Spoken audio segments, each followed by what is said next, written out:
Yang kedua, dapat mesej. Sama juga, nombor tu nombor panjang. Luar negara. Dia kata nak bagi hadiah lah. Menang cabutan bertuah lah.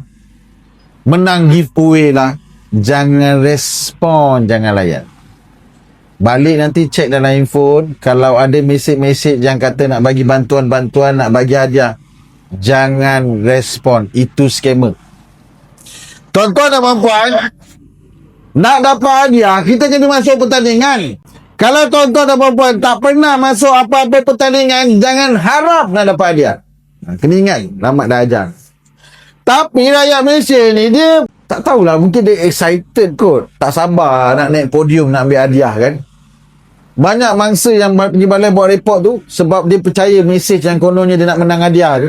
Saya tanya dia, makcik nak tanya, makcik ada masuk apa-apa pertandingan ke? Tak pernah pula tuan, saya duduk rumah je. Duduk rumah pergi masjid, duduk rumah pergi masjid. Dah macam mana pula bila boleh menang hadiah ni? Entahlah tuan.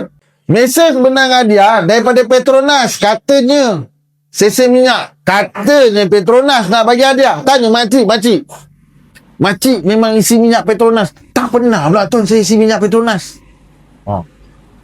Makcik kereta dia? Kereta pun tak ada tuan. Macam mana saya nak isi minyak? Kereta pun tak ada. Tapi bila dapat mesej kata menang hadiah daripada Petronas, dia terus percaya. Ini masalah rakyat Malaysia ni. Saya panggil dia golongan yang suka hadiah. Memang.